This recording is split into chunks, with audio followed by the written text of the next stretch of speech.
안녕하세요. 소리마을입니다. 지난 1부에서 로테를 향한 불꽃 같은 사랑을 뒤로하고 떠났던 베르테르를 기억하시나요? 운명은 그를 다시 이곳으로 불러들였습니다. 오늘 2부에서는 돌아온 베르테르가 마주한 시린 겨울, 그리고 그가 선택한 마지막 고백을 전해드립니다. 아직 서툴고 어설퍼도 당신과의 밤에 베르테르의 고백으로 잠시 여운을 느껴보고 편안한 밤 되길 바라는 마음으로 읽어 내려가겠습니다. 1771년 10월 20일 우리는 어제 이곳에 도착했네. 공사는 아주 고약한 인간이야. 그는 세상에서 가장 까다롭고 소심한 인간이지. 한 걸음 한 걸음 옮길 때마다 트집을 잡고 문장의 순서 하나까지도 자신의 고집대로 바꾸지 않으면 직성이 풀리지 않는 그런 부류 말일세. 내가 글이 고를 쓰면 그는 반드시 또 한을 써야 한다고 우기지. 비렐름, 로테를 떠나 이곳에 오면 내 마음이 좀 나아질 줄 알았네. 하지만 이곳의 공기는 숨이 막히네. 규율과 형식이라는 감옥 안에서 내 영혼은 천천히 죽어가고 있어. 이 몸이 건조한 서류 뭉치들이 과연 로테의 웃음소리 한 자락보다 가치가 있는 것일까? 나는 매일 밤 촛불 아래에서 자네에게 편지를 쓰며 간신히 숨을 쉬고 있네.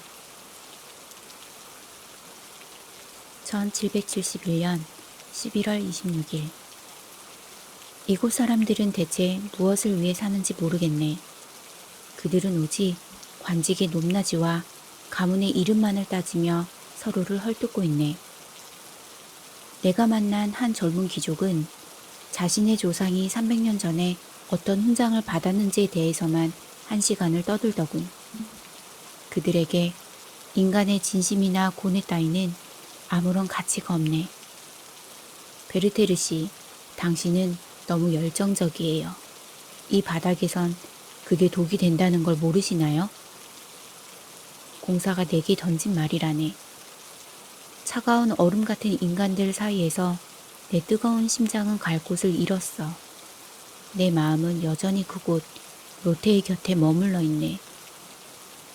그곳의 숲과 샘물, 그리고 아이들의 천진난만한 웃음소리가 사무치게 그립네.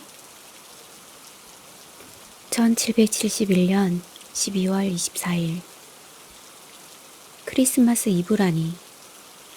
로테가 아이들에게 선물을 주었던 그 따뜻한 거실이 눈앞에 선하네. 지금쯤 아이들은 로테의 치맛자락을 붙잡고 있겠지?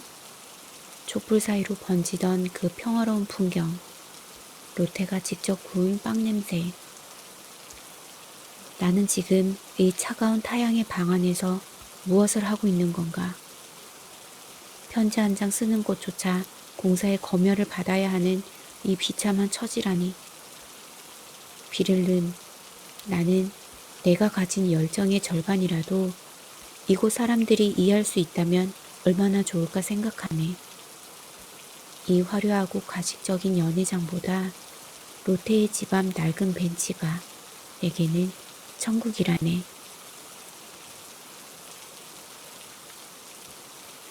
1772년 1월 20일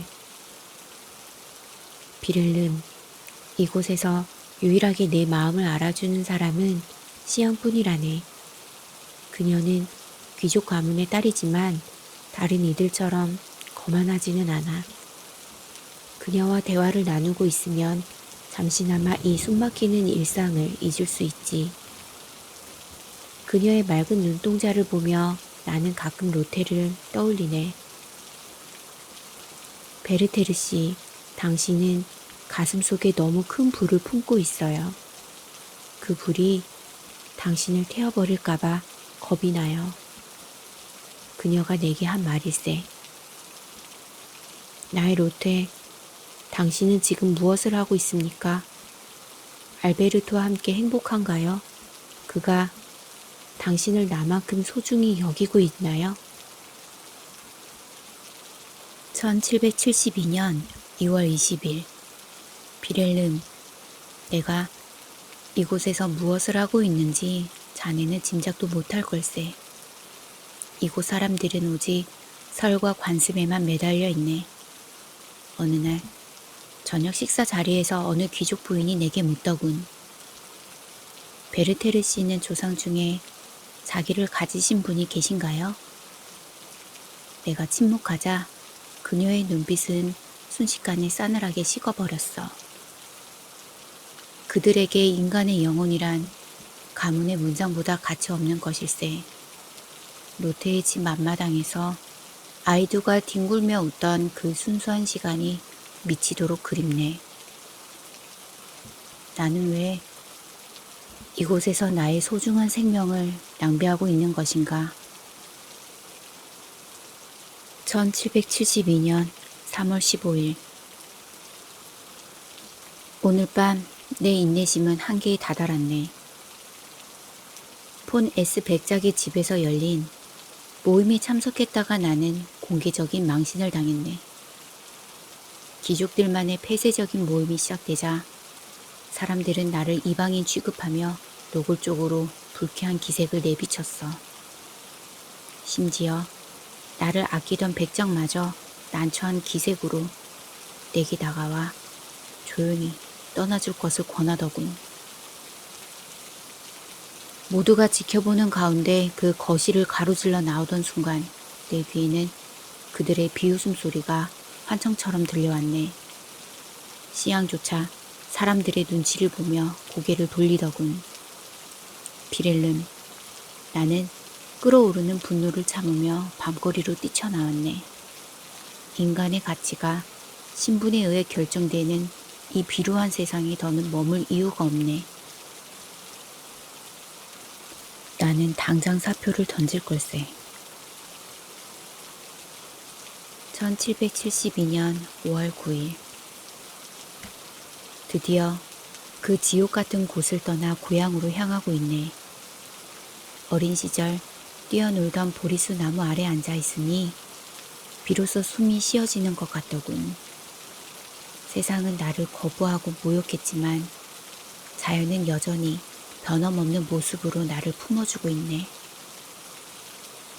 나는 잠시 예전에 살았던 마을을 들렸네.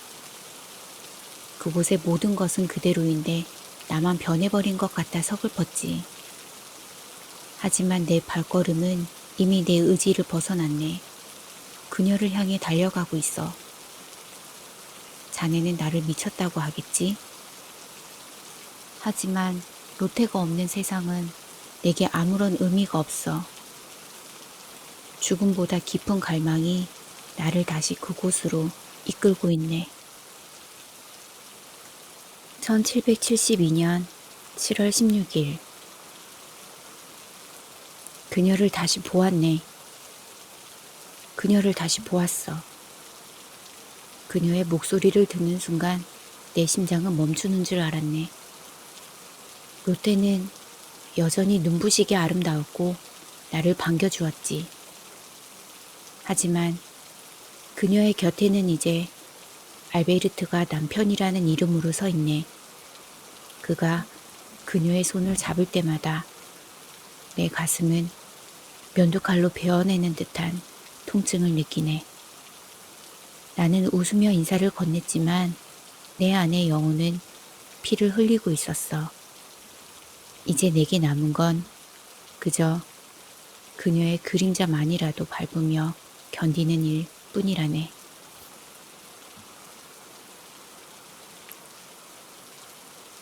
(1772년 8월 21일) 아침에 눈을 뜨면 오늘도 그녀를 만날 수 있다. 그 사실에 감사하며 기도를 올리네. 하지만 해가 저물고 그녀의 집을 나설 때면 나는 세상에서 가장 비참한 낙오자가 되어 어둠 속을 헤매네. 로테에 대한 나의 사랑은 이제 나를 살리는 양식이 아니라 나를 태워 죽이는 불꽃이 되어버렸네. 나는 가끔 거울 속에 비친 내 초췌한 모습을 보면서 묻네. 베르테르, 너는 대체 어디까지 가려느냐? 이 길의 끝에 벼랑이 있다는 걸 알면서도 멈출 수 없는 것인가? 1772년 9월 4일. 자네는 아는가? 내 사랑이 이제 나를 파괴하고 있다는 것을. 로테를 바라보는 일은 이제 기쁨이 아니라 고문이네. 그녀의 곁에 있는 알베르트의 손을 볼 때마다 내 안의 악마가 소리를 지르네. 나는 가끔 미친 사람처럼 숲속을 헤매며 울부짖곤 해. 하느님, 왜 제게 이런 시련을 주시나이까? 예전에는 그토록 아름답던 자연이 이제는 나를 비우는 거대한 괴물처럼 느껴지네. 내 영혼은 이미 충분히 요동치고 있네. 지금 내게 필요한 건 격려가 아니라 자장가 같은 평온함이야. 1772년 10월 10일. 어제는 로테가 피아노를 쳤네.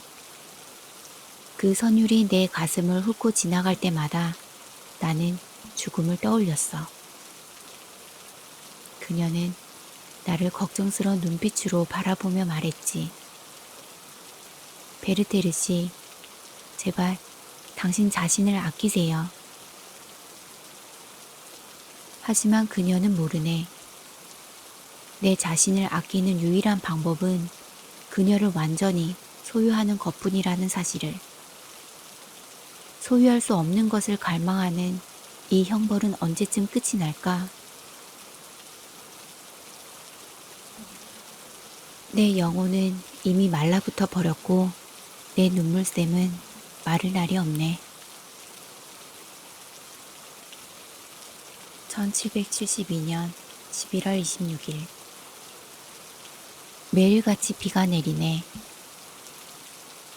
내 마음속에도 그치지 않는 비가 내리고 있어. 시냇가 풀밭에 누워 수천 가지 풀잎들을 가만히 살펴보고 있으면 전능한 존재의 숨결을 느끼던 그때의 나는 이제 어디에도 없네. 내 마음은 마치 아픈 아이처럼 굴고 있어. 원하는 건 뭐든지 다 들어주고 싶지만 그 끝이 벼랑이라는 걸 나도 알고 있네.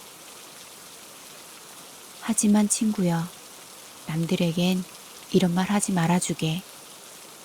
나를 이상하게 생각할지도 모르니까. 이 고통은 오직 나만이 짊어져야 할 십자가라네. 1772년 12월 20일. 어제 나는 마지막으로 그녀를 만났네. 알베르트가 집을 비운 사이 우리는 함께 오시안의 시를 읽었지. 별들아, 너희는 어찌하여 비치는가? 폭풍이 몰아치고 어둠이 짙게 깔렸는데 한 줄 한 줄 읽어 내려갈 때마다 우리의 영혼이 하나로 뒤겹치는 것을 느꼈네. 그녀의 눈에도 눈물이 고였고 나 또한 흐르는 눈물을 멈출 수 없었어. 순간 나는 이성을 잃고 그녀를 품에 안았네. 그녀의 떨림이 내 팔을 타고 전해졌지. 찰나의 순간이었지만 나는 그녀의 입술에서 나를 향한 애틋한 진심을 보았네. 하지만 그녀는 떨리는 목소리로 나를 밀어내며 울부짖었지. 이것이 마지막이에요, 베르테르. 다시는 저를 찾아오지 마세요. 그 말이 내 가슴에 박혔을 때 내 세상은 무너져 내렸네. 나는 비틀거리며 그녀의 집을 나왔고 밤 공기는 칼날처럼 차가웠네. 1772년 12월 21일. 비를름, 이제 모든 준비가 끝났네. 내 마음은 이상하리만큼 평온해. 알베르트에게 여행을 핑계로 권총을 빌려달라는 쪽지를 보냈지. 로테가 직접 그 총의 먼지를 닦아 내 하인에게 건네주었다는 말을 들었을 때 나는 비로소 신의 계시를 느꼈네. 그녀의 손이 닿은 그 무기가 나를 영원한 자유로 이끌어 줄 것이네. 로테, 나의 사랑, 당신은 영원히 나의 것입니다. 이제 나는 길을 떠납니다. 무덤가 보리수 나무 아래 나를 묻어주시오. 신부도 관원도 없는 고요한 곳에 말이오. 당신의 손길이 닿은 이 차가운 군족을 내 가슴에 품고 나는 당신의 이름을 마지막으로 부르며 눈을 감겠소. 안녕, 안녕 나의 로테. 저 세상에서 당신을 기다리겠소. 안녕.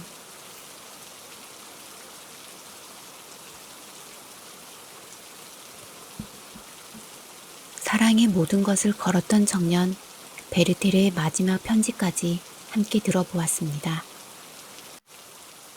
젊은 베르테르의 슬픔.